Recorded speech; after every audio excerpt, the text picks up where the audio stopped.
बिस्मिल्लाहिर्रहमानिर्रहीम। अल्हम्दुलिल्लाह, मसाइल वरासत के सिलसिले में हमारा कलाम जारी था और मैयत के छोड़े हुए माल से जो हुकूक मुताल्लिक होते हैं उनमें से दो हुकूक यानी कफ़न दफन और अदायगी कर्ज़ के सिलसिले में हमारा कलाम हो गया था। तीसरा हक़ जो है वो है कि अगर मैयत ने गैर वारिस के लिए 1/3 यानी तिहाई माल की वसीयत की हो, माली वसीयत, तो उस वसीयत को पूरा किया जाएगा। मिसाल के तौर पर किसी शख्स ने कहा कि मेरा 1/3 माल फ़ुला भाई को दे देना, फ़ुला रिश्तेदार को दे देना, फ़ुला दोस्त को दे देना, तो जितना भी माल मौजूद है कर्ज़ और कफ़न दफन के बाद उसमें से 1/3 उसको दिया जाएगा। बाकी जो माल बचेगा वो वारिसों में उनके हिस्सों के मुताबिक तकसीम किया जाएगा। तिहाई माल से ज़्यादा की वसीयत पूरी नहीं की जाती है, नाफिज नहीं होती है, तिहाई माल में ही होती है, अगरचे मरने वाले ने सारी माल की वसीयत किसी और के लिए की हो। जैसे कहा भाई मेरा सारा माल मेरे फ़ुला दोस्त को दे देना, तो अब ये सिर्फ़ और सिर्फ 1/3 में वसीयत नाफिज की जाएगी। मसलन उसने 90 लाख रुपए छोड़े और कहा ये 90 के 90 लाख रुपए जो है वो आप मेरे दोस्त को दे देना, तो सिर्फ 30 लाख रुपए में वसीयत जारी हो सकती है। ये उसको देना ही होंगे अगरचे वारिस राज़ी ना भी हो।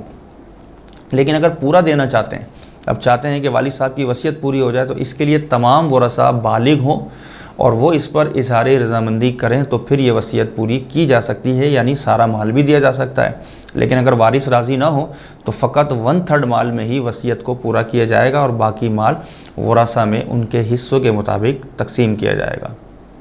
चौथी चीज़ वरसा में तरक़ी की तकसीम है, लेकिन ये वसीयत में अगर वसीयत वारिस के लिए ही की गई हो, यानी जब इंतकाल के वक्त जो वारिस बन रहे हैं अगर उसी के लिए वसीयत पूरी की गई हो तो वारिस के लिए शरन वसीयत नहीं होती, बल्कि शरीयत ने उसका शरई हिस्सा मुकर्रर किया है जो उसको देना होता है।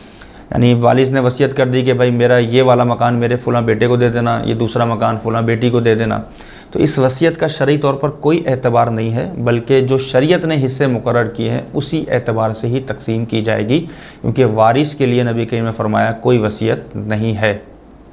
मगर अगर सारे वरसा इस बात पर राज़ी हो जाते हैं, मिसाल के तौर पर 4 बेटे थे और 4 वालिद साहब के मकानात थे, एक एक मकान एक बेटे को उन्होंने ज़िंदगी में कह दिया कि इसको दे देना, ये इसको दे देना, ये इसको दे देना, तो इस सूरत में अगर सारे वरसा इस पर राज़ी हो जाते हैं तो फिर तो इस वसीयत का निफाज किया जा सकता है। लेकिन अगर कोई वारिस राज़ी नहीं होता तो फिर इस तमाम माल को माल वरासत शुमार करके इसकी शरई तकसीम ही करनी होगी।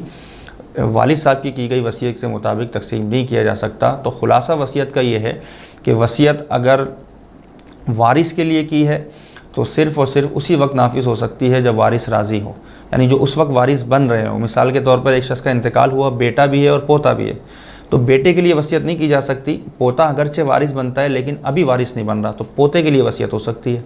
फिल वक्त जो वारिस बन रहा हो उसके लिए वसीयत नहीं हो सकती। दूसरा, अगर गैर वारिस के लिए वसीयत की है तो फिर 2 सूरतें होंगी कि 1/3 माल की है या इससे ज़ायद की है, तो 1/3 माल की वसीयत तो पूरी की जाएगी चाहे वरसा इस पर राज़ी ना हो, और 1/3 यानी तिहाई माल से ज़्यादा की जो वसीयत है ये उसी वक्त में नाफिज और इसको पूरा किया जाएगा जब दीगर वरसा इस वसीयत के निफाज पर राज़ी हो। अगर वो राज़ी नहीं है तो फिर सिर्फ़ और सिर्फ 1/3 में ही वसीयत पूरी की जा सकती है। और तीसरा हक़, जब ये पूरा हो जाए, वसीयत 1/3 माल से अदा की जाए, अब जो माल बयान बचा है वो जो वरसा मौजूद हैं, जो उनके सूरह निसा आयत नंबर 11-12 में अल्लाह ताला ने शरई हिस्से बयान किए हैं कि शोहर के लिए इतना है, बीवी के लिए इतना है, औलाद हो तो शोहर को रुबू मिलेगा यानी 25% मिलेगा, औलाद ना हो तो निस्फ 50% मिलेगा। इसी तरह ज़ौजा के बयान हुए, वालिद के, वालदा के, भाइयों के बयान हुए, तो जो वरसा उस वक्त मौजूद होंगे, जो उनके शरई हिस्से बन रहे होंगे, उसके मुताबिक उनमें तकसीम की जाएगी। अपने तई तकसीम कर लेना ये दुरुस्त नहीं है, अल्लाह की बारगाह में इसका जवाब देना होगा। इस पर हमारे वरासत में थोड़ी तवज्जो करें, इंशाअल्लाह ये सारी चीज़ें हमारे लिए दुनिया और आखिरत में कामयाबी का बाइस बनेंगी। अल्लाह ताला याद रखने की तौफ़ीक़ अता फ़रमाए। व आखिरु दावाना अनिल हम्दुलिल्लाहि रब्बिल आलमीन।